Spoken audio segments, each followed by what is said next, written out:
Welcome, everybody. Welcome to the EIP-AGRI seminar on turning forest innovation into practice. I hope everybody is comfortable and motivated today. My name is André Vizinho. I will be the main facilitator during this 1 day and a half from today until tomorrow at lunchtime. So welcome, everybody. We will have time during this event to get to know each other, to network, and to discuss forest innovation, mostly focused in its social and knowledge dimensions.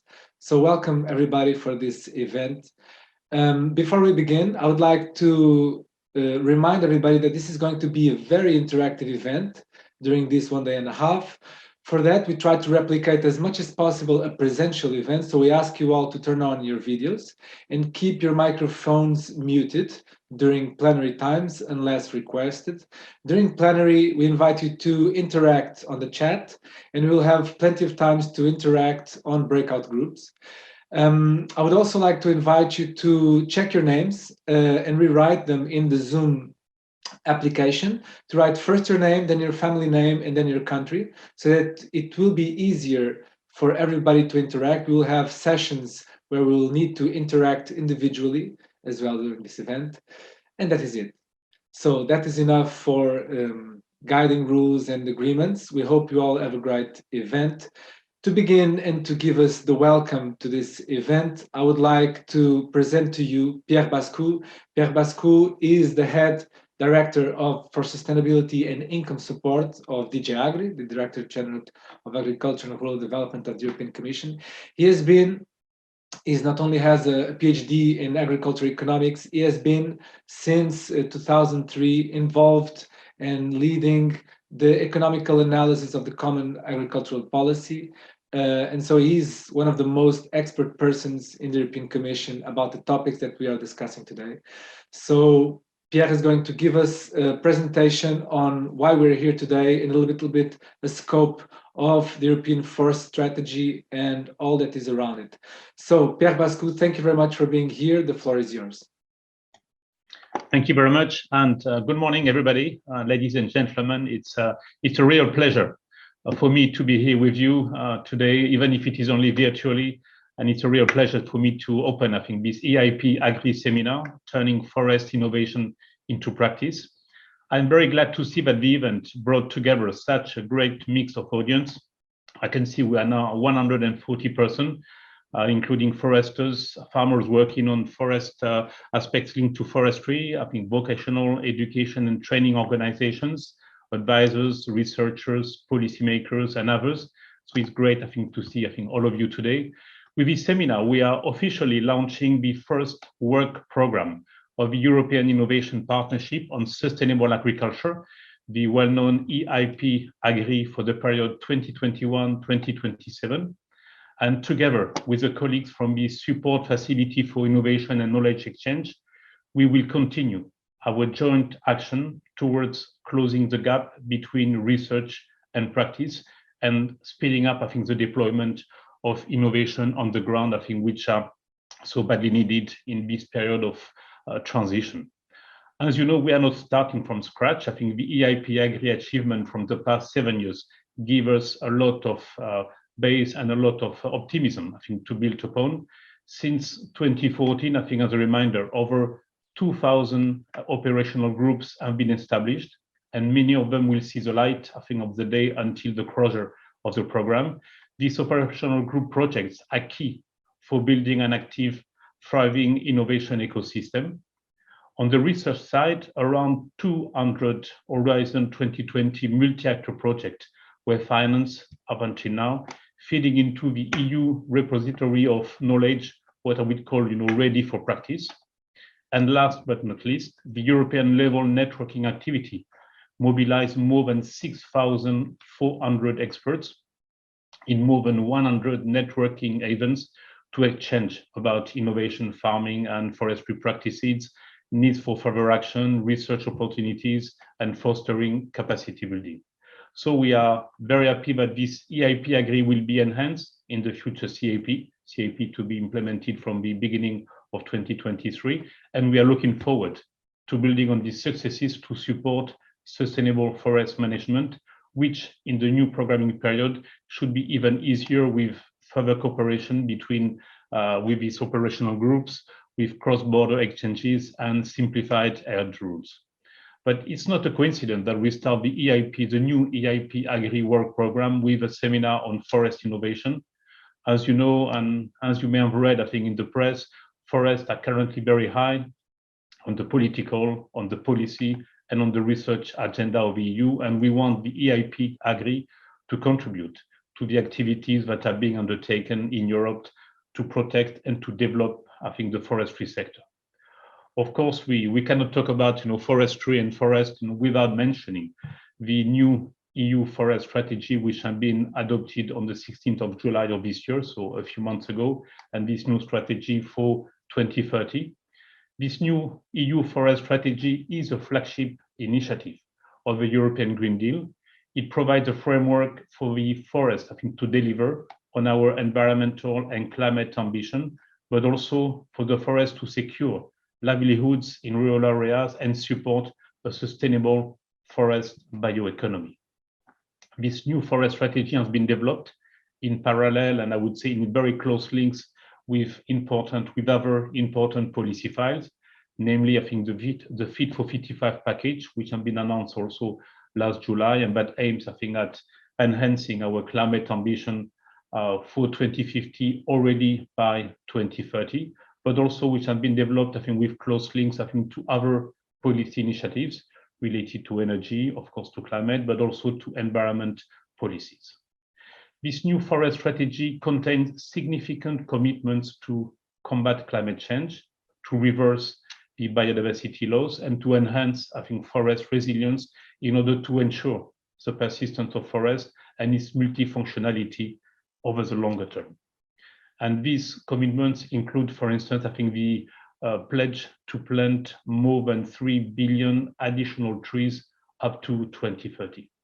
But this is not all. I think while great emphasis is made on the need to protect and restore forest, the forest strategy also aims to contribute, I think, to the new and to the greener growth model of the Green Deal and support, I think, the social and economic roles of forest, in particular for securing decent livelihood in rural areas and for forest owners, workers, and managers. And so the strategy aims at allowing a continued and comprehensive supply of sustainable products and services to our society for the benefit, I think, of the area where the forest stands. And in this context, in this endeavor, sustainable forest management is the key concept of the new forest strategy. It is, in our view, the best way to ensure forest multifunctionality and the fair contribution to the global sustainability agenda and its sustainable development goals. And the strategy, the strategy up to 2030 proposes ways and actions to promote sustainable forest management, to maximize and demonstrate its benefits for all the dimensions of sustainability: economic, environmental, and social. And enhanced monitoring possibilities will also help to better face new and growing threats, such as climate change, such as extreme events, pests, and diseases. If we look at the economic side, I think forest and the forest-based sector provide many socio-economic functions and benefits, including job and growth opportunities in rural areas. And the strategy promotes a strong forest bioeconomy by addressing the sustainable supply of wood, the increase in the investment and in innovation all along, I think, the whole food processing chain, the whole wood, processing chain. And the new strategy places substantial emphasis on certain products that, in our view, can contribute to a climate neutral economy, such as the long-lived wood products, and in particular in the construction sector.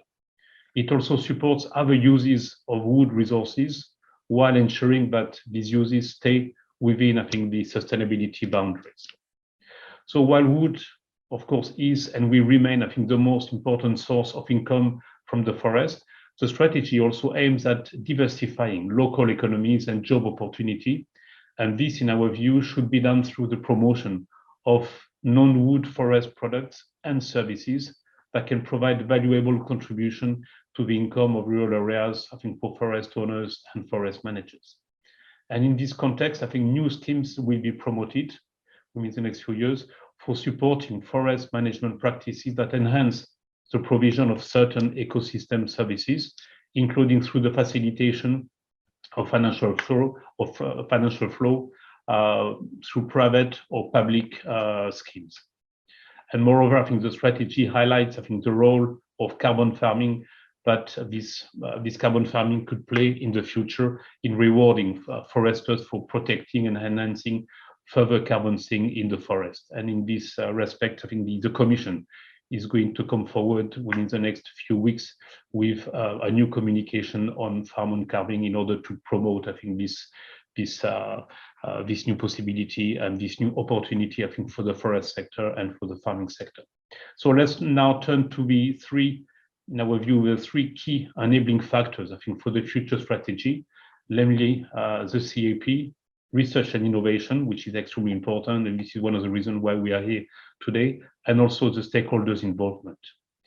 With the new forest strategy, the Commission wants to ensure an adequate, injections of EU funds to forest and the forest-based sector. And the Common Agricultural Policy, I think the CAP, has traditionally been, I think, the main source of financial support to forests in the EU, and the Commission aims to increase the uptake of rural development funds for the purposes of the new forest strategy. As you know, with the new CAP, member states will have much wider flexibility and capacity to design forest-related intervention according to the needs and according to the specificity, and this in a much simpler manner than exists currently. In addition, we, the Commission, are closely supporting the inclusion of forest-related intervention in the CAP strategic plan, which are the translation, the reflection of the CAP at EU level for the national condition. And we will continue to assess the uptake of EU funds, in particular in the second pillar, in order to promote them, including through recommendation, assessment, advisory services, compilation of good practices, and promotion of innovation deployment and exchange of expertise across member states. On research and innovation, we do believe that research and innovation, deserve particular attention and key enablers to achieve these ambition objectives, I think, of the strategy. And the European Commission, through Horizon Europe, will mobilize targeted investment to strengthen the multifunctional role of European forest and their sustainable management. And one of the key research and innovation priorities, we aim to secure ecological and socio-economic function of our forest under changing climate conditions by enhancing the knowledge on climate change impact and adaptive forest management. So development and I would say the deployment of new technologies will be supported to increase the productivity and the sustainability of forest-based value chains. So development of innovative business models, including, for instance, local bioeconomy value chains or linked to the valuation of ecosystem services, in our view, represent an opportunity for reviving rural areas, creating more innovative jobs on primary production, and for developing rural development and sustainable growth.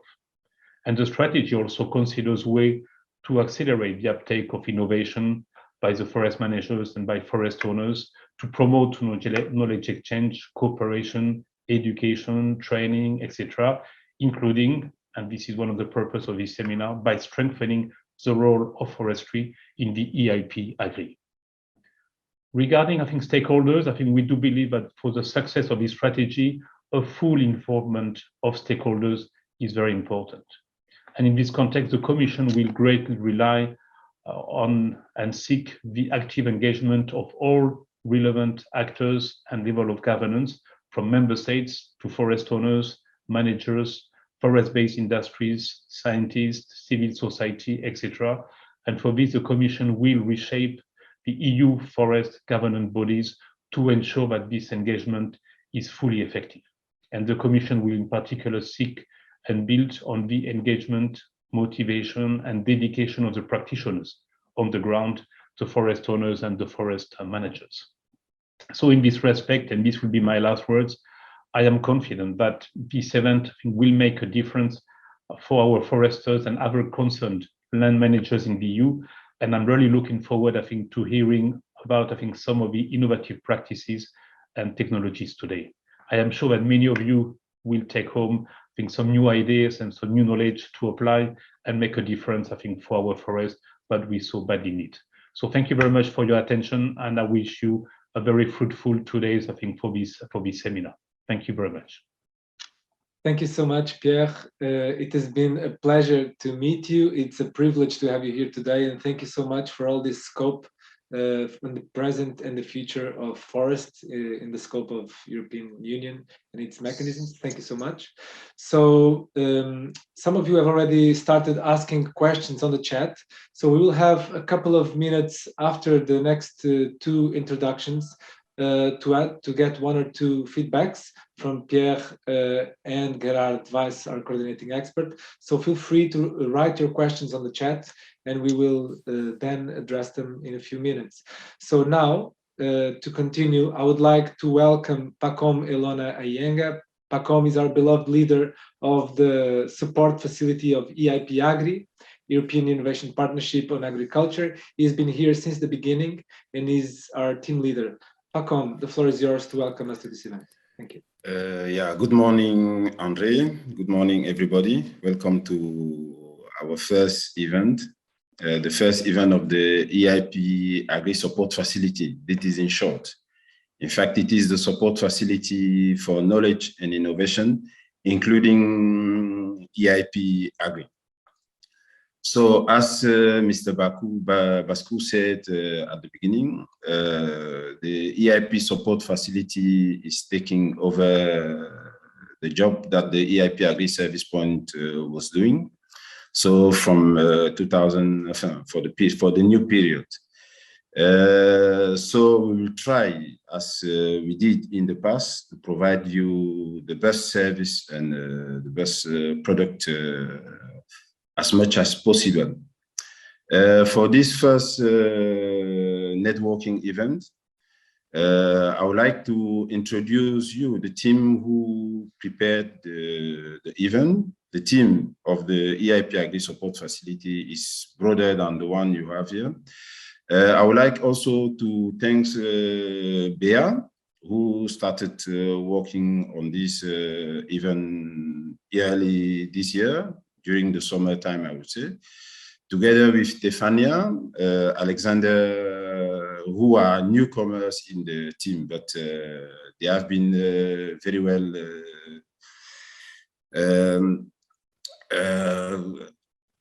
received, and the integration was quite good. In addition, I would like also to thank our main facilitator, Andre, who used to work with us.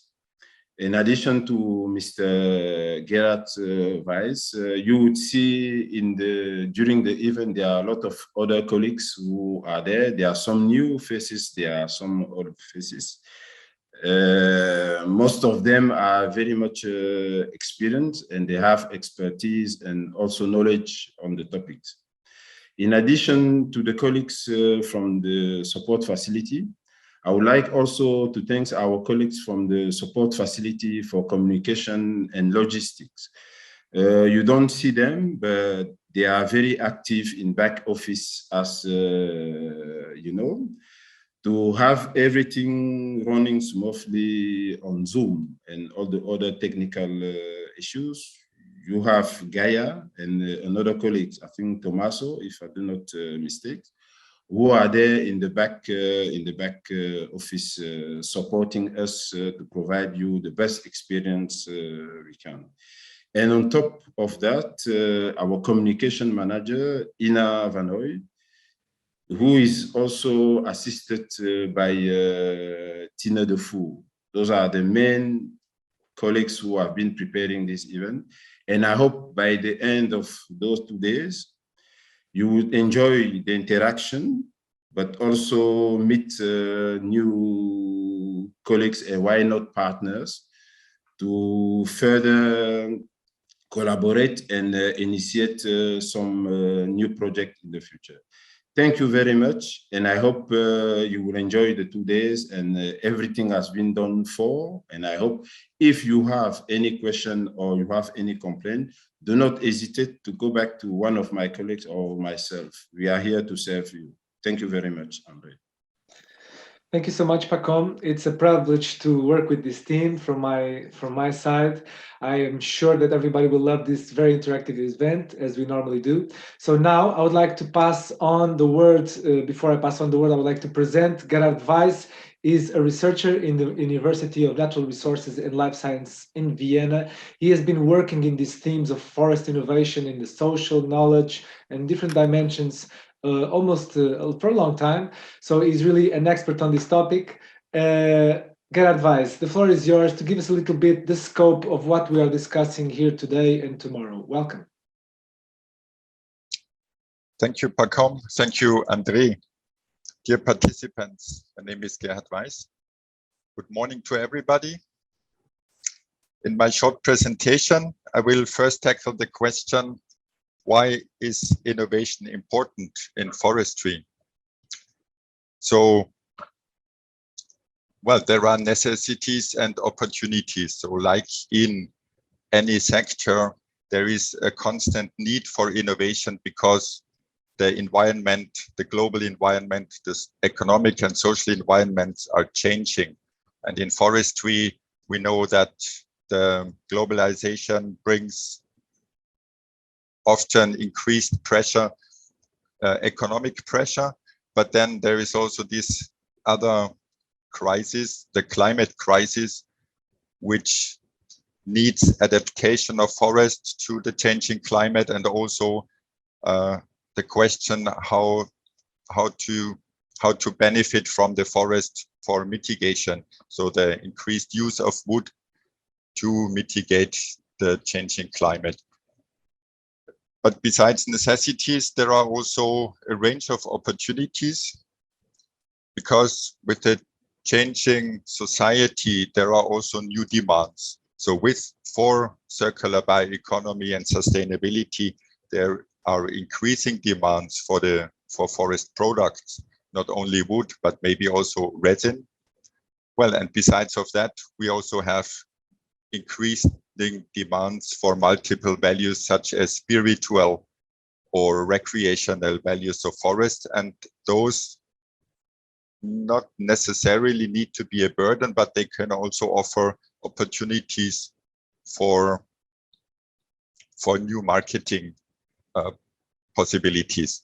So on the next slide, we see that the theme groups that for today are arranged along these topics. So we have a theme room on adaptation to climate change, on mitigation, then specifically on circular bioeconomy, on monitoring forest management, and then specifically forest biodiversity or managing for ecosystem services, the various ecosystem services that I mentioned before, or generally on multifunctional forest management.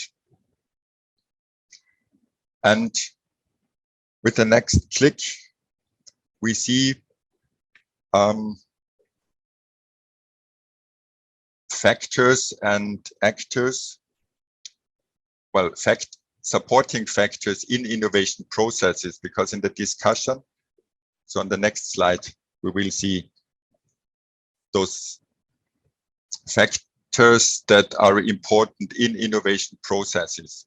So first of all, there is a range of actors that are relevant when it comes to support innovation, because it's never one person or just an owner or just a company who is involved in innovation processes, but there may be a range of actors, and there is a range of actors that are relevant in the forest sector. And besides of the owners of forest holdings, maybe interest groups, training, research, public or private advisory services. There may also be public authorities and actors from industry or bioeconomy. And we tried that in the group of participants to have as many of those types of actors included as participants in this event.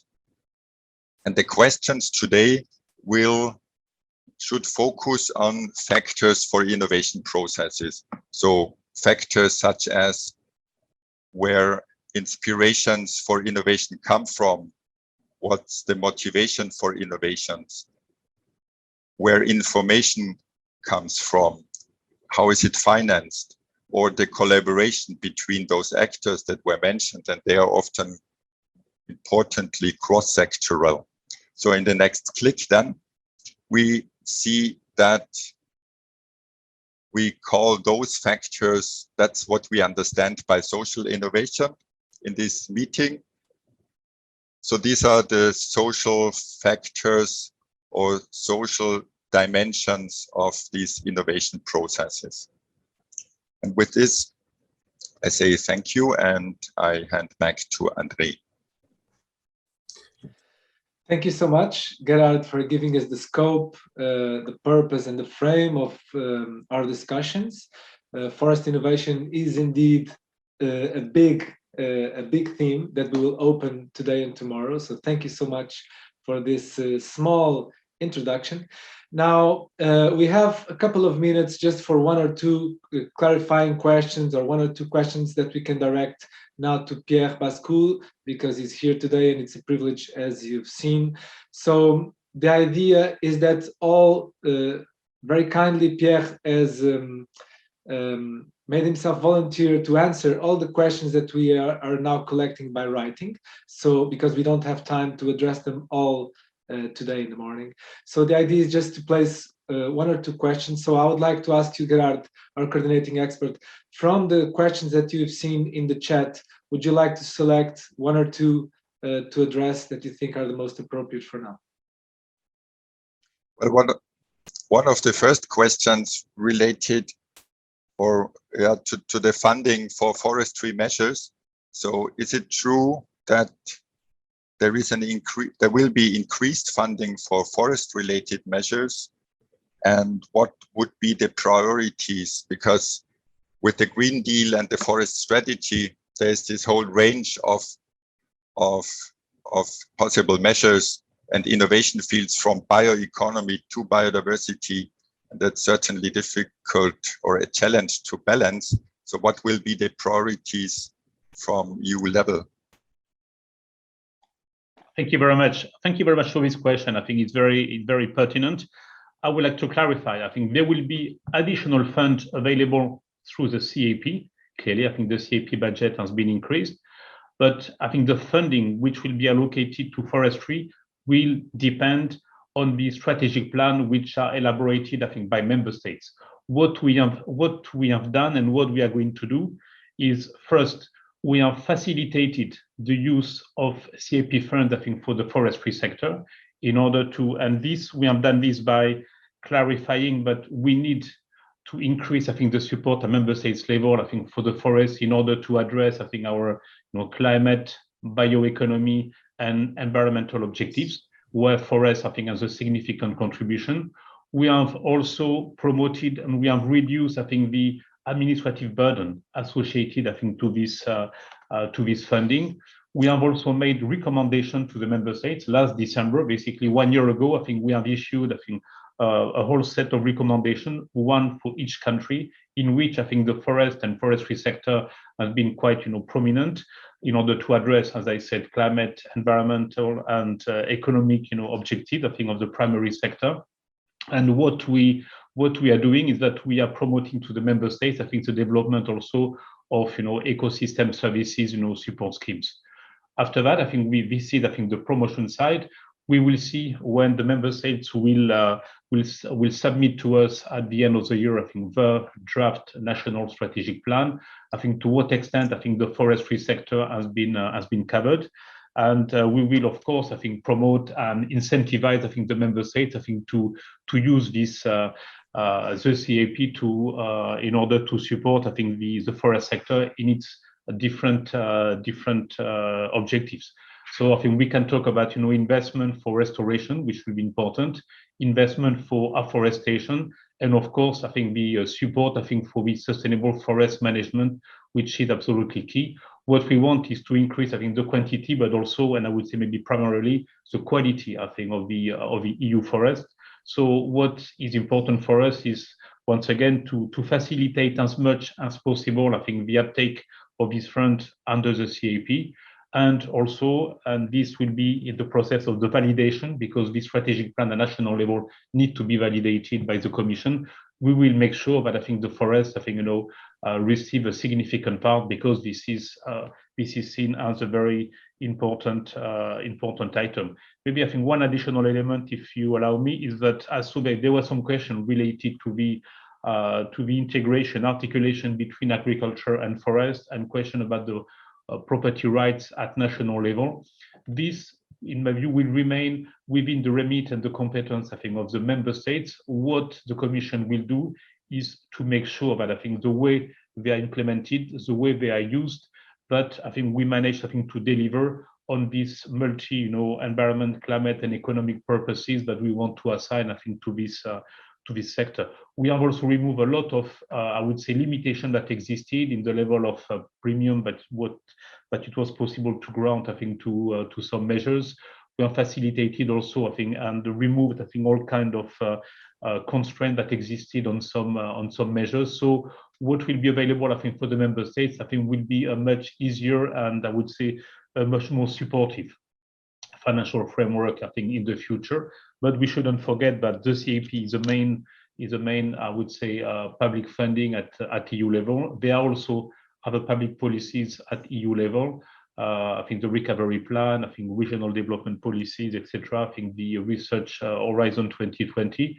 But there's also, and this is an element that we will try to promote, is to develop, I think, the national aid, I think, to the forestry sector. This is also, the CAP will not be able to do everything, so we need to develop, in a well-coordinated manner, I think, all the public funding that can be put in place and activated in order to support the forestry sector, and also, of course, I think, the private sector. And as I said in my intervention, I think we are going to issue a communication on carbon farming, and in this context, I think we will promote and encourage, I think, the private sector to step in, and also, I think, to support financially the development of, for instance, ecosystem services, support scheme, etc., etc. So we hope that, I think, the financial support to the forest sector will be significantly enhanced, I think, over the next, let's say, 5 years. Thank you. Okay, thank you very much, Pierre. So we are more or less running our time for this moment here in our seminar, because we want to dedicate this to collective conversations. Thank you so much, Pierre, for being available to answer these questions by writing, that then we will provide to all the participants. Now we are 166 participants already today, so thank you very much. Gerhard, before we pass to the next stage, would you like to add any urgent thing, anything is important for the participants to reflect now at the moment? Maybe one comment or my own reflection is that this difficult balance between biodiversity and bioeconomy, or in the fight against climate change, there are different strategies. Using the carbon sink in the forest, or balance this with the use of the harvested wood to use that as sink. And I would like to comment that since this depends very much on local conditions in forests, it's certainly difficult to have a European-wide regulation. So we need flexibility, and we need very much to decide that also on local levels. And for that, the policy processes and stakeholder involvement that was mentioned by Pierre Bascou will then certainly be important also then on national and regional levels. So that would be my comment to where I see a need and challenge. Thank you so much, Gerhard. Thank you very much, Pierre, for being here today. We will now pass to presenting the program. It has been a privilege to have you both here today, especially Pierre. Gerhard will continue. with us. So I would like now to very shortly present the program. I would like to see the slides of the program. Now, you are all seeing the same slide as me, which is the blue and the green. On the blue, we have the day 1, which is today, and on the green, we have the day 2, which is tomorrow until lunchtime.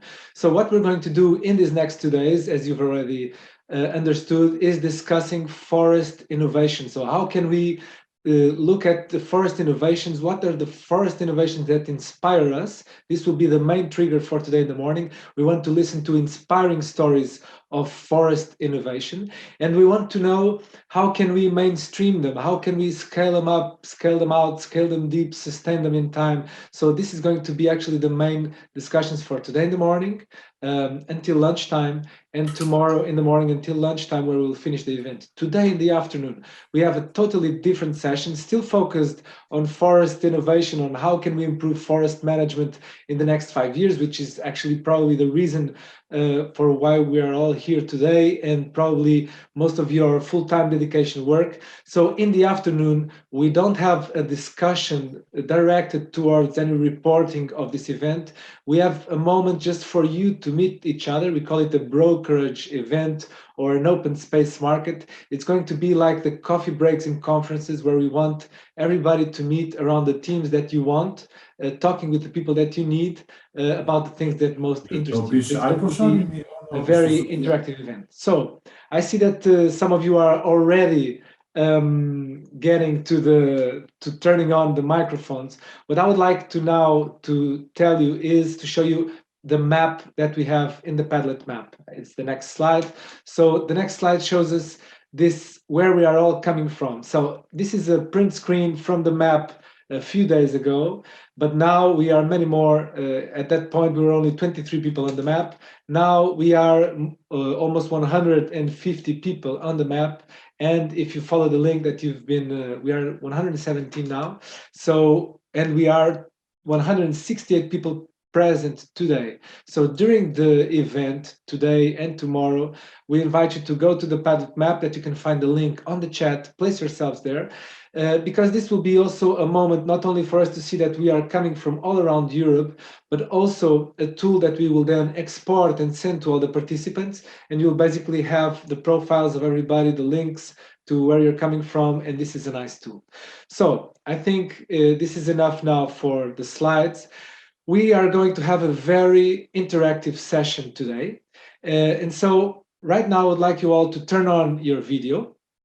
And we are going to start into the mood of the day. So we are going into a breakout session where we will be divided in rooms of 6 people for around 6 minutes. And what I would invite you to do is basically to get to know each other and talk about what is the forest that inspires you.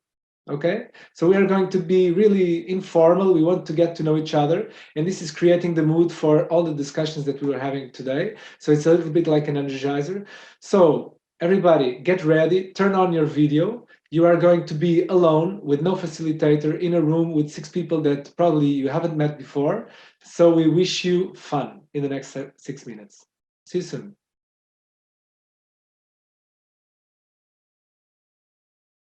This is going to be, most of the time, our event is going to be very interactive, and we want to create knowledge together. Okay, so this is going to be a space where we will be creating knowledge together, discussing a little bit like if you would, you know, a bicycle wheel.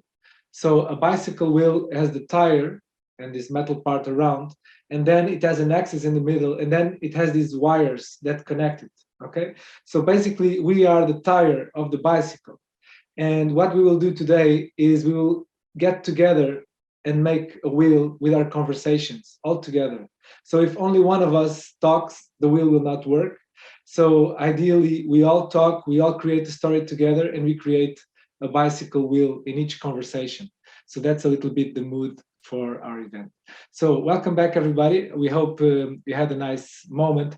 So what I'm now supposed to do is to let you know of what's going to happen now, the program of today in the morning, the interactive sessions on the Teams. So I would like to ask our host to share the screen with the PowerPoint presentation, where basically in 4 slides, we will see the program.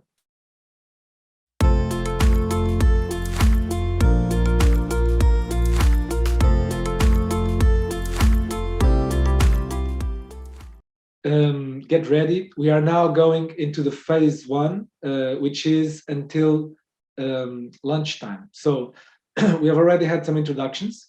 We are going now into thematic rooms on the 7 challenges of forests that we have highlighted to discuss forest innovation inside. Okay, so what we are going to do is we're going to discuss together, then we will in different teams, and then we will come back to plenary and share our discussions, and then I will introduce you what's going to happen in the afternoon. Okay, in the next slide I have this a little bit more in detail. So you've all received a PDF. You also received this link in the chat that has the PDF that basically shows you these 7 different rooms: adaptation to climate change, mitigation of climate change, monitoring in forest management, circular bioeconomy, forest biodiversity, managing for ecosystem services, and multifunctional forest management.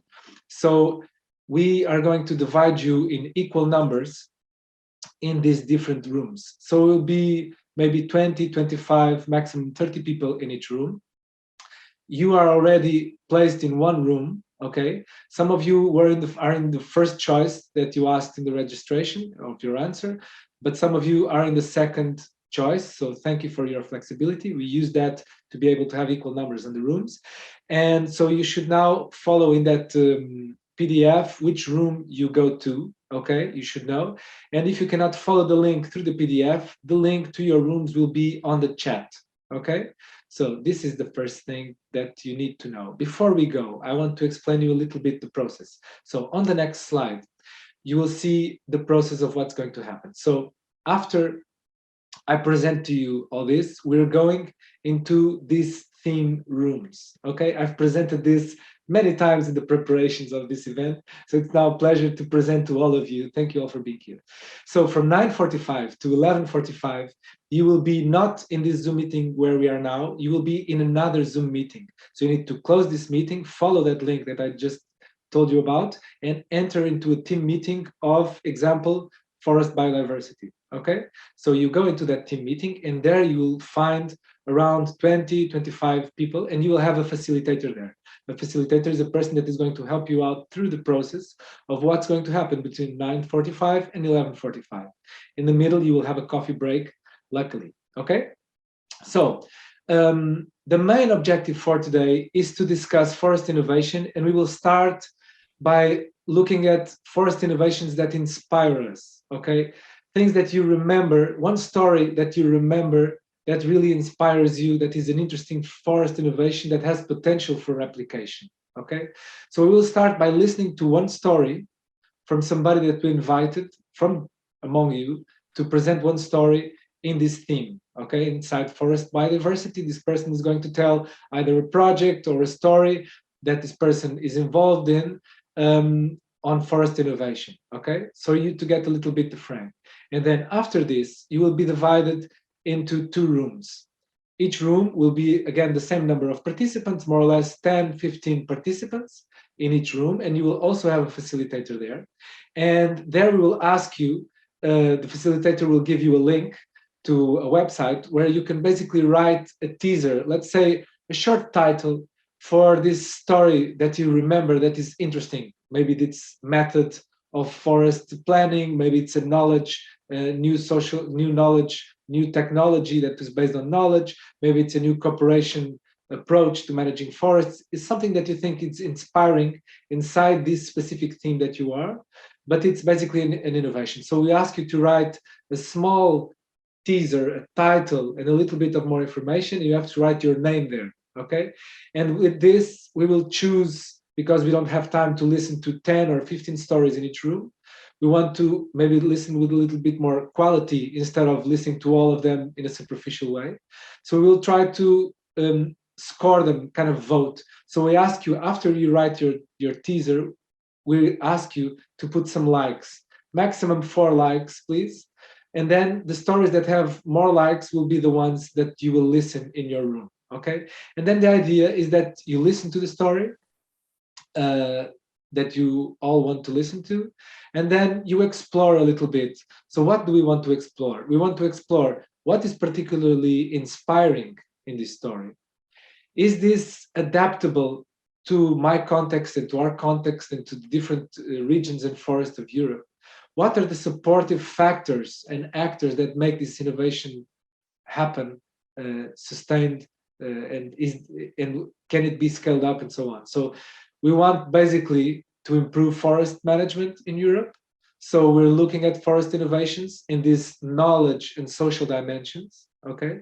And we want to go into it, understand them, and see how much how far can these innovations be replicated. And we start by your inspiration, okay? So we discussed this in the 2 rooms, and then after this, you have to, in your rooms, find a rapporteur and also get ready to present this on the team meeting plenary, where you get back with the group of 20, 25, maximum 30 people, share these main ideas, and then we come back to plenary still in the morning at 11:45. Well, we will listen the presentations from the 7 groups. So in the next slide, what we see basically is these 7 groups. So this is what's going to happen in plenary. We will listen to the summaries from all these different groups, also in maximum 5 minutes, okay? So I hope this is clear now. Basically, I'm going to wish you a great morning until 11:45, because we are now going to quit this room and go to the thematic sessions, okay? Before we go, I would like to ask you all to turn on your video. And we're going to try to make 1 clap, just to remember that we are still all together, even though we are in different thematic rooms, okay? I'm going to ask you all to clap at the same time, okay? 1, 2, 3. It's terrible. Okay, we practice it again next time. It was just to remember that we're all together. Thank you very much. Please follow the links in the chat. Go to your room, and we see each other back here in plenary at 11:45. Thank you for being here.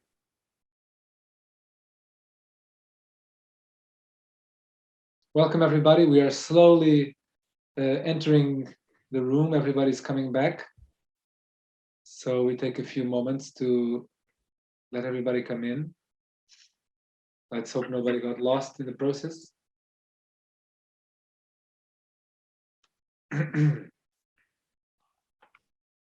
I guess one of the rooms is here because we have 18 participants here. Maybe the others are still about to come. Where are you coming from, the people here in this room? Which meeting? Monitoring. Monitoring. Is everybody coming from monitoring? Yes. Okay. Yep. Coming from monitoring too. Yes, monitoring too. Okay. Can I ask you all to turn on your videos? I'm going to ask you something with the video. Okay. Another clap? No. I'm going to ask you, how are we in terms of monitoring forests? Are we like really in the beginning and we're just starting? No, and we need everything to do, or we are already monitoring a lot and there's almost nothing to do? Can you show me your hands? Like this, like if you open a lot, it means we have to monitor a lot, still everything to do. If we do like this, it's like there's almost nothing to do, everything is almost done. Okay. There's a lot to do to put together monitorings too. Okay. So we are admitting now more people, I guess, from other meetings.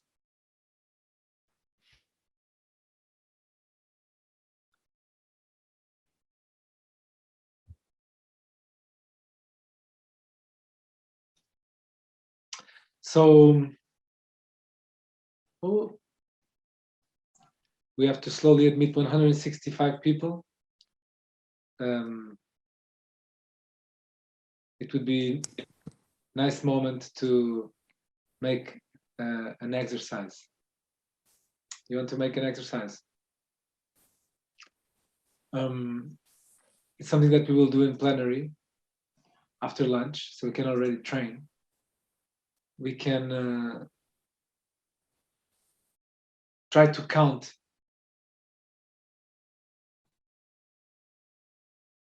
from 1 to 10 without without speaking on top of each other. Do you want to try? So I say 1, and then next of you says 2, and then 3, and then we try. If we make a mistake, we come back to the beginning. So 1, 2. We have to start it again. 1, 2. 2. no, we have to start it again. 1. 1, 2. 3, 4, 16. You have to cooperate, not block. That's boycott. So I'm going to start it again. 1, 2, 3, 4. 5, 6, 7, 7, 8, 8. 9, Bufarel, you're boycotting. 11, 12, 11. 14, 15, 16. I think people need to free some energy. Maybe it was very good. Maybe it was a very good session. There's still some participants that are not here, but I think it's more or less time that we start.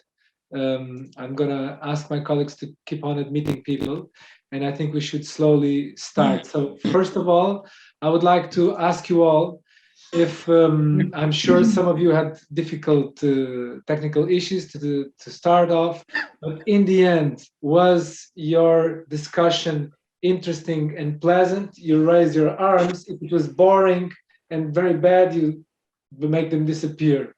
You see, very low. If it was intermediate, you put it like this. So how interesting or boring was it? Can you show your hands?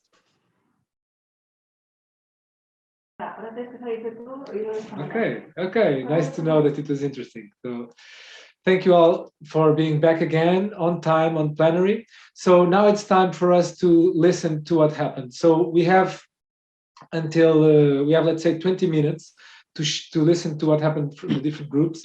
What I would like to propose is that each group shares their main highlights in around 2 minutes. Then we maybe have space for one question to clarify or one feedback, and then you can comment.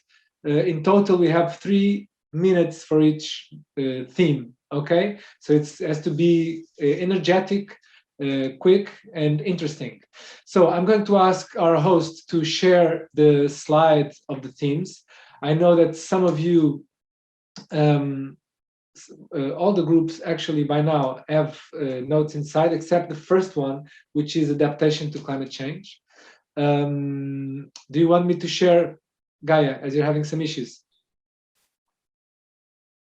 Do you want me to share the PowerPoint? I'm sharing it. You're sharing it?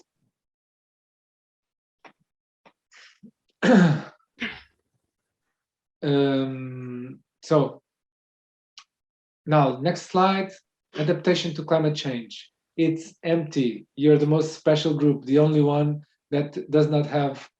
Sorry, my mistake. I will put now some...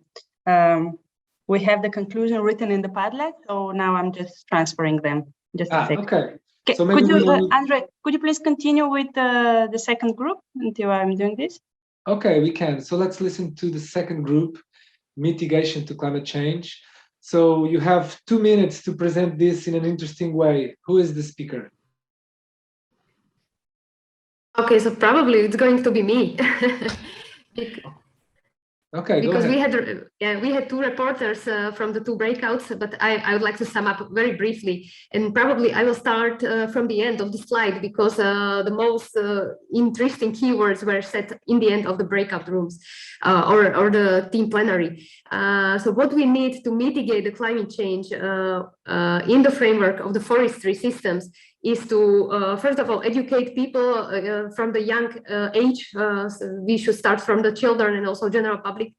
Then it is very important to cooperate, to create cooperatives in forestry, and also to make people work together, which is very difficult in nowadays, because some people think that cooperation is not the best way, but trust me, it is the best way to achieve good results. And then we also have to check if this kind of cooperation or if our forestry activities bring economic effects as well, because that is important. In that way, if we make money, then we can also contribute to the mitigation of climate change. What is also important is to find the people and to motivate them to work in the forest systems, because we always need people to work on these topics. And what was also discussed, that all these types of activities and projects that were presented are increasing potential of forests and also bring added value to forest systems. So basically, very briefly, the ideas that were presented is that still some people see competition between pasture and tree growing, between farming and forests. So now we have agroforestry, which is dealing a lot with this issue and brings a lot of results, very good results to this. And then we had one very concrete example of integrating biochar, which is made from wood, into feeding of animals, which brings many positive effects for the breed, for the cattle, and also for the agriculture, because biochar works as a rumen stimulant and also reduces methane gas emissions. So these were basically very interesting ideas. And yeah, that's it from our side. I think we have a lot of information now. It's difficult to share it. I would need maybe 15 more minutes, but it was very, very interesting. Thank you, Katarina. Thank you so much. So for the next groups, maybe instead of trying to say everything in 2 minutes and being super quick, it's better maybe to speak a little bit more calmly, and maybe don't say everything, but say the main things. So I would like maybe to ask you one question, Katarina, which is, from the social and knowledge dimensions of forest innovation, what would you highlight were the main reflections in your group? Yeah, definitely the cooperation. I think that's the part of the social innovation as well, because what was discussed is that people have to work together. So I would say this was highlighted pretty much I would say in both groups. And what was the second point? No, that was it. That was it. Okay. Thank you very much, Katarina. Let's stay like this, and then if we have time, we continue. So let's listen now from team number 1. Are you ready?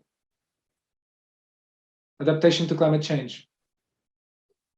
We still don't have the slide, so I'm experiencing some kind of technical problems, but we have David, who will present shortly what we have discussed and the main accents. Okay, so maybe we don't need David, the could you screen. please? I can type in the slide while David is speaking, and then we will have it, I think. Okay, thank you and very then much. we can look at it again after, Marta, just make sure we didn't lose anything. Is that yes, yes, of course, it's okay. Yeah. Okay, so I can do that. Yeah, I was the rapporteur for just one of the 2 groups, and we only had, we overran a little bit. We had very little time to discuss what each other shared at the end. So, but yeah, we were the group Adaptation to Climate Change. So between the 2 groups, we had a total of 19 very different ideas. In the time available, we only managed between the 2 groups to discuss about 6 of them in any particular detail, and the discussion was so animated that we ran out of time before we got to cover any more. But to underline what was said by the previous rapporteur, the strong message, the strong feeling was a need to focus on collaboration between all the actors involved, particularly when it's in relation to small forest owners, but essentially between all the various stakeholders. There's that need for collaboration and cooperation is there in terms of exchanging ideas, exchanging practices, exchanging solutions, and offering one another support in trying out new ideas and trying out new approaches and new innovations. What was found was there's a need for practical examples where particular innovative approaches, which always require an element of bravery to try and implement something novel, something that hasn't been proven, something that's new in your region or is contrary to what the mainstream thinks. You need lighthouses, you need examples that people can go to and turn to look to for inspiration, to look to for practical advice, to look to for background information, and to learn from those lighthouse examples. What we also discussed is that there's a need to engage forest owners, not just forest owners, people from throughout the forest sector. So we also had examples of meeting groups for particularly focusing on specific groups. In the example in this case was women. So kind of a monthly forest walk organized by women for women, where they can exchange their experiences, they can educate one another, and they create a sense of belonging amongst one another, and create a pathway for other women, and it could be expanded to other different groups, to engage in the forestry sector, to become involved, to feel a sense of belonging, and then as a sense of belonging as a group of people applying specific innovations in relation to forest management as a form of adaptation to climate change. Okay. So what we saw is a strong emphasis on social, some on technical, but particularly social was the main thing. Okay, David, amazing synthesis. Thank you so much. It's super interesting to share one story like you just shared, this group of women that get together. So I would like also to, you've used all your time, so I'm going to ask now for the group number 3 also to maybe share with us very shortly one of these stories that also has inspired the participants. Okay, so thank you very much for your synthesis, David. I'm going to ask now the speaker for group number 3, circular bioeconomy. Do we know who it is? I guess it's me if I should present one of the 2 panels. So we have actually discussed a few examples from Slovenia, Spain and Portugal. The first topic was let's say information platforms that reach out to forest owners. So portals, information platforms, websites that inform the forest owners. And this is, let's say, there are a lot of examples that can show that this is really a useful tool to communicate better, to bring out the information to the practitioners. And we recommend that there should be more exchange in EIP-AGRI or in other initiatives to share this experience, on the national level, how these platforms actually work well, how can they be an efficient tool to, let's say, educate and inform owners and land managers. The second main topic was how can we actually help forest owners to stimulate collaboration, especially also in difficult situations and environments like fragmented forests, mountainous areas, or let's say unproductive areas where even we have faced the risk of land abandonment today. So the question is, what can be the role of, for example, operational groups or regional development funded initiatives to actually stimulate collaboration and formation of forest owner associations and forest owner, collaborative groups. That was, let's say, lessons learned from these examples in Spain and in Portugal. That there's a real need for this. Yeah. We also looked at this aspect that the facilitating environment, like funding instruments and grants and national programs, how they can actually support this in the right way. And as we just said, these operational groups seem to be one tool to initiate these new ideas. And we find most of these examples actually in 3 countries, in Spain, Portugal, and Italy today, where we have a lot of these forestry operational groups active.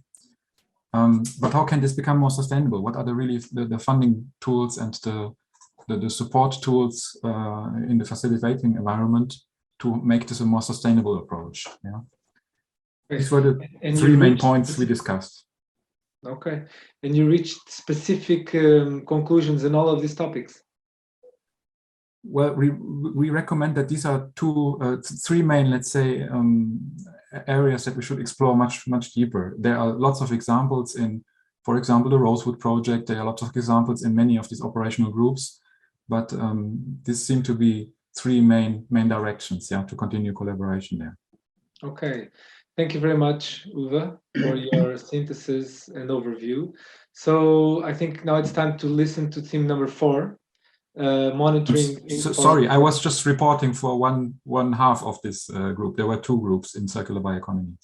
Maybe the colleague. You were just reporting for half.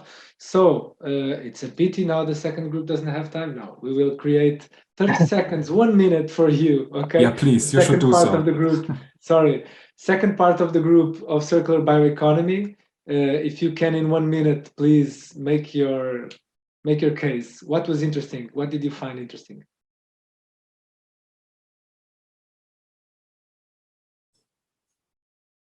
Is there a person from the second group of circular bioeconomy? I think I will jump in then. Just to make it quick. Yeah, the main things were that yeah, you need to make some products that can jump into the market and be competitive on the market if you want to add real value. You need to know the consumer preferences, because you have a good point there with the green products. You need to use the new data and big data digitalization techniques and opportunities. And you need to know your supply chains, your value chains, where you can make some changes. And also, yes, there are a lot of different approaches of the circular bioeconomy. Of course. Okay, thank you very much, Martin. So we are getting closer and closer to the topics and to the depth that we will continue discussing tomorrow. So I'm guessing that this was just enough for you to go into, reflect a little bit and prepare, I think, for deeper discussions. So let's listen from the theme number 4, monitoring in forest management. Just one rapporteur for the whole theme, please. Let's hear what was interesting, what was inspiring, what were your main reflections? Okay, well, I'm the rapporteur. In our group, many projects were shared, but well, I'm going to share the main conclusions on the discussion, because mainly the discussion was related to the factors that need to be considered in order to adopt innovation in monitoring, or to adopt the innovation examples we've seen. So first of all, everybody pointed out the importance of involving all actors in gathering information for monitoring. It was said that it was also important to raise awareness among actors on the importance of data for better forest management and for obtaining more profit out of their forests, especially in the case of landowners. It has also been said that the digitalization is not yet too installed or adopted by people in rural areas, so they should receive training and they should be encouraged to use the new available tools. And well, it has also been said that projects and the innovation should adapt to local conditions, because there are a lot of different social, environmental, and productive contexts. For example, it was mentioned the case of France, that the south of France, that they have a lot of forest species and different productive contexts, and well, it's quite difficult to grasp.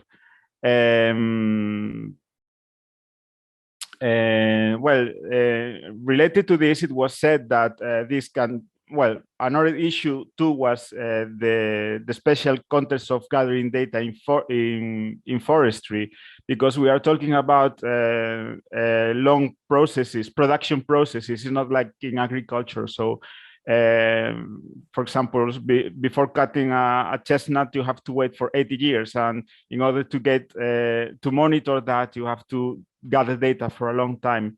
And related to this, it was mentioned that we can record this with new technologies like LiDAR or satellite images that provide a lot of data in a quick, in a very quick time and very cheaply. And so the issue of the time frame can be solved thanks to this. But in the case, well, somebody from France mentioned that, well, this is rather difficult in contexts where there are a lot of different species and different production contexts. So the adaptation to local conditions are also important by the time of monitoring. Regarding to this, it was mentioned that it's also important to create sharing schemes and share data from all over Europe in order to overcome all these barriers. And finally, somebody mentioned that due to the pandemics, a lot of people are moving from cities and start to live in rural areas, and they bring, well, they bring a lot of knowledge and new opportunities to manage forests, and so they should be involved in monitoring, and they create a new opportunity. And this is all from theme 4. Okay, thank you so much, Andres. A lot of discussion you had. So let's listen then to group number 5. We are going from theme to theme, to challenge. Now it's forest biodiversity. Okay, I think it's me. Well, we have in 2 rooms we discussed different projects. The GoPro4 project database, we talk about this one in 1 room. It's an online tool for the consultation of good practices in forestry, and the database collects and describes in detail methodologies, techniques, processes, and solutions tested within the live projects. And this tool is replicable, although it has to be adapted locally. There is a really strong need to capitalize experiences, to put together all the nice experiences and the different expertise. There is a lack of communication between all stakeholders, and there is a need to increase the awareness to the need to preserve biodiversity. And then the other group discussed about using a digital visualization, a digital tool to visualization, to show forests interactively, to getting the community involved, to give technical details on forest management. This tool is very useful to children because they can see how the forests are before they go out in the field. This is a way to connect people with the forests, and sometimes access to these areas are limited, so this is a solution. And this is also good to reconnecting people with nature. And also the landscape is changing because of a lot of issues, and this is a way to give the people memories of how the forest used to be. And regarding the actors, the rural communities are very important. And innovation projects are replicable, need to be adapted to local conditions, and supportive factor for innovation projects is continuous financing network. And I think that's it. Okay, Anna, thank you. Before we continue, I would like to stop sharing the screen and just look to everybody. I think everybody is still with their videos on. And I would like to ask you if during these breakout sessions, the stories that I would like everybody to turn on their video, please, for another interactive moment really quickly, just to get the feeling on how we were in terms of the stories that we listened to. Did you listen to inspiring stories that make you actually feel more energetic, feeling like you want to act and do something more? You stand up and okay, this was really motivating. And if it was really boring or it was not inspiring at all, you keep on seated. Okay, so let's hear if you actually saw some and heard some stories that inspired you. Let's see how many people got inspired. Huh? So maybe you were in pajamas, sorry for that. Okay. Sorry, I would like to stand up, but I'm on a wheelchair, so I just raised my hand. Yes, thank you very much, and thank you, really. It's a pleasure. So you can all sit down, put your hands back. Thank you. It's a pleasure to know that many of you have got inspired by these sharings. So let's continue then. Thank you all for sharing interesting stories during this breakouts. Let's continue sharing the screen and going to the next group now, Team 6, Managing for Ecosystem Services. Yes, I will do this. Oh, it's not the latest version, I see. I will go to my notes. Well, we saw very interesting projects from very different angles. Revitalize forest management, biodiversity, social innovation, involvement of public, and a platform to connect initiatives. And we concluded that not only involving the forest owners, but also the community around the forest is important for cultural identification, but also people are concerned about the decay of the forest. What is key is it's very good to have some key motivation actors and an appealing vision. And we saw both bottom-up and participatory approaches, where participatory approaches were more initiated by public services or scientific organization, but they are not contradictory. They may be helping each other. Well, and also for the more private initiatives, it helps if there is some public support. That's it. If anyone wants to add. Does anybody would like to add anything or ask any question to theme number 6?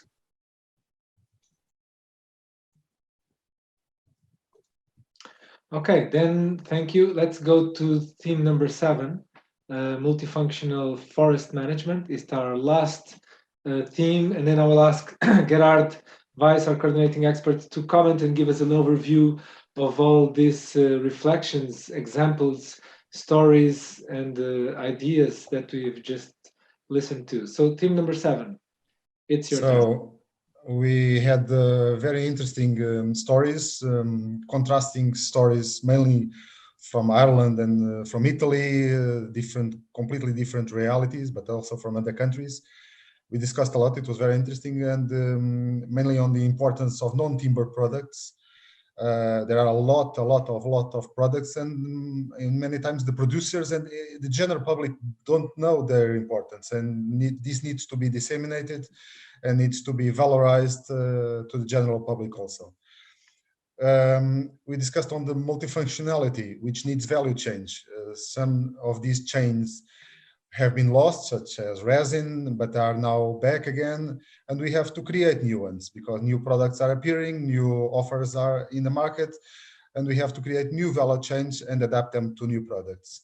And this has to be sustainable, this has to be attractive, again, to the owners, to the forest owners, but also to the public. We have to disseminate this to the public in order to have a demand for these products.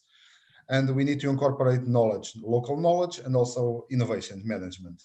So this links with the management, because forest management is very important. We have different contrasting situations, but most countries share that forest owners are absent, are getting aged. We need to renew generations, and we all agreed on the importance of forest owners associations to promote these non-product timbers and to promote forest in general. If we had to select one word for our discussions, it will be coexistence. Coexistence of people, of activities, of scale, different scales of management, coexistence of forests with other agro activities, because forests are not isolated systems, and the coexistence was to us the summary of all of this. Wow, thank you very much, Pedro, for this super well structured and clear presentation. Thank you all very much. It was really interesting. You all made presentations focused on different approaches, some more broad, some more specific. It was very interesting. I would like now to ask Gerhard Weiss to reflect a little bit on what we've seen, finalizing in a way that the content discussion for today in the morning. We will continue it tomorrow in the morning again, and today in the afternoon we'll have a different session. So now, Gerhard, can you maybe give some of your insights, some of your reflections at this point? Trey, how many minutes do I have? 3-4 minutes. Is that okay? Maybe we can stop sharing the screen and put Gerhard on the spotlight. Yeah, I have 3 or 4 points. I have a lot of notes. And okay, I will go through quickly. I tried to make them, or just to systematize the insights. I would want to start with that, yes, just not only when hearing the last group that emphasized the importance of non-wood forest products, overall, we see many, many opportunities, and they are really growing today, with starting from timber and other products and services, including biodiversity. And I think most examples call for integrated approaches and not focusing on one. That can also be the right solutions in some local activities, but the integrated view, I think, is really important. Okay, that was point number 1. Point number 2, for me, is especially when thinking of these social aspects in the process of innovations, the linking of top-down and bottom-up approaches, I think that is really key. So we heard about stakeholder participation, and we heard about bottom-up initiatives, and the best way is when bottom-up initiatives, that they are supported from top-down, or the other way around can also work, not the initiation, the support from top-down, such as, well, what EIP-AGRI is doing with the operational groups, with innovation brokers, but also leader initiatives. The good ways that they go down and then they trigger local interest, and then you have this connection, and that works out very well. And then there are so many types of actors, owners, and the public, and research and training and associations play an important role. That was point 2. Point 3, again, a connecting point, connecting emotional factors and economic factors. I heard that many times. You need visions, a common vision, local visions, and inspiration, but then also it needs to work in economic terms, and that needs to be worked on. Yes, and well, and then there are many other supportive factors. We had participation, information provision, new technologies that came up quite many times, IT solutions, GIS, yes, and also research and training, and bringing all together cooperation and bringing together different types of actors. That was mentioned very often. Thank you. Okay, thank you so much, Gerhard. This was actually super interesting to reflect on, and we had really an interesting morning. I would have liked personally to be in the groups with you to listen to these inspiring stories as well. So I would like to thank you all very much for this morning, for these sharings in plenary, for all your contributions in the breakout groups. Now it's time for us to change a little bit the mood. I'm going to present a little bit what we're going to do in the afternoon. We're going to have a coffee break in 10 minutes, a lunch break in 10 minutes. And then we come back only at 2:30 Central European time. So what are we going to do in the afternoon? Today in the morning, we were discussing this in thematic rooms, forest innovation.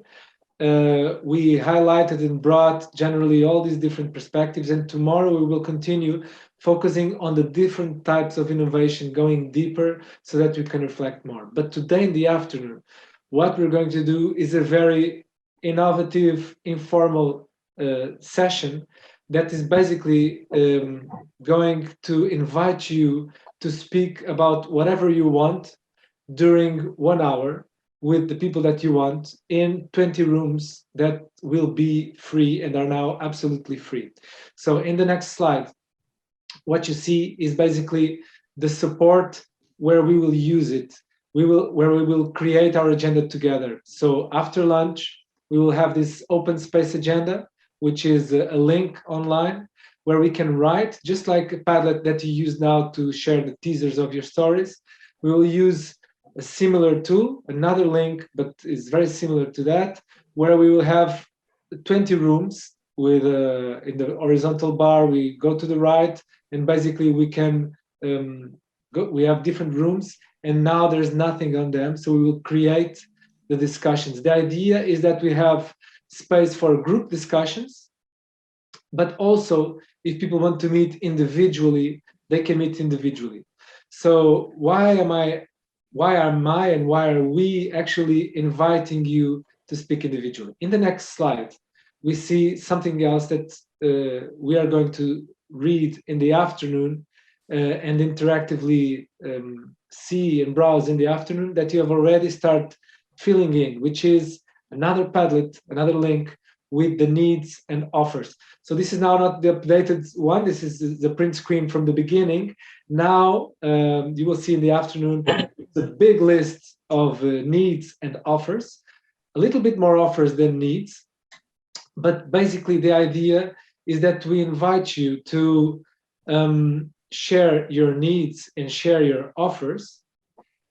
In the end of the event, we can actually export this and everybody will get this information back. So basically, if you can offer your services, your collaboration, your ideas, whatever, but you can also need. And if you don't need anything, there's no space for meeting, okay? Needing is actually a space that means that you are open for collaboration and you're open to start working together. If you just offer, then if everybody only offers, there's no space, no empty space for us to connect. So this needs and offers as concrete as possible, not general needs of the forest needs people or the forest needs this and that. It's really things that you need and things that you can offer. And then we will look at them, see if we can connect them. You see if there is some offers and some needs that you are interested in, and you can actually, in the Zoom chat, look for these people. So every time you post an offer or a need, you start by writing need and offer on the title, and you also put your name, and this will help out other people to find you. And so in the Zoom, you can start talking to these people that have the need or the offer that you like. So you can find people in alphabetical order in the chat of the Zoom application, and you can start talking with each other. And then we will have space for this interaction. Het is hier subiet is hier gedaan over een kwartiertje of zo. Ask you to mute your screen. So in the next slide, what we see is a better overview of what's happening now. So we have the needs and the offers, and then on the right column we have a match. So actually we have the freedom to move. Everybody has this freedom to click on the needs and offers and move them to match if you see two that are the same. So be very careful. We are sharing the responsibility with everybody. So freedom equals responsibility. So we are sharing with everybody the freedom and the power to move the post-its of everybody else. So please be responsible in doing this. We try to keep the needs on the left, the offers in the center, and the matches on the right. And we can actually connect them as well with arrows. I will show this a little bit in the afternoon after lunch. But basically, the idea is that we will give a bit of time for people to share and for us to meet. Now, in the next slide, I come back to this idea of the open space agenda. So the open space agenda has rooms for groups, let's say from 1 to 10, and from 11 to 19, we have rooms for individual meetings. So you can actually invite people. Do you want to talk with me in room number 12? Okay. And then when we are creating the agenda together, we will have something like half an hour to create this agenda together after lunch. You can organize and meet people in individual rooms, okay? So this is like a big conference center where you can meet by the coffee break with whoever you want to meet whatever is really relevant to you, okay? So the meetings, they can take 20 people, 10 people. So we will say, I want to talk about, imagine soil or carbon monitoring of forests. And this is a proposal for a theme. And then we see how many people want to join this discussion. So we'll have time to do this. First, see what are the things we want to discuss, and then for people to say, I want to go to these different meetings. So in the next slide, you see very shortly the principles of the open space. The principles of the open space are basically the idea of replicating coffee breaks and conferences and creating the space for the most relevant conversations. And the principle is a bit Taoistic, is what happens is the only thing that could have happened. Whoever comes are the right people. Whenever it starts is the right time, and when it's over, it's over. Just like in the coffee break, you start a conversation with the right people, they get together, suddenly more people come, you join, and it's whatever comes, what has to happen is what happens, and when it's finished, it's finished.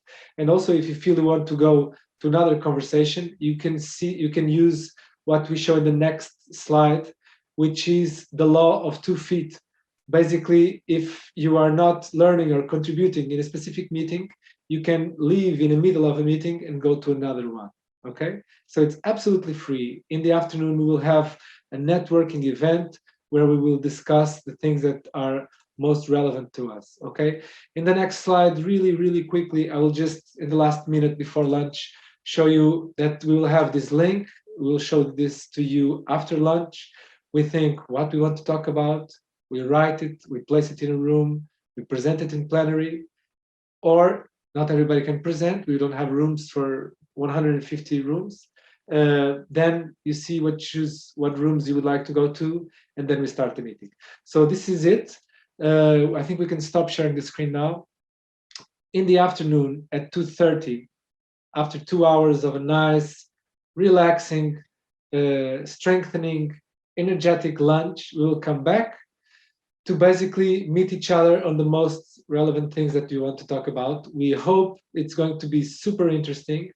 Normally this works very well. So we will end the day at 5 as planned, and this should be it. Does anybody have any last comment or question before we go? No? So thank you all very much for being here. It was a pleasure to facilitate this morning. I wish you a great lunch, and we see you back at 2:30. See you soon.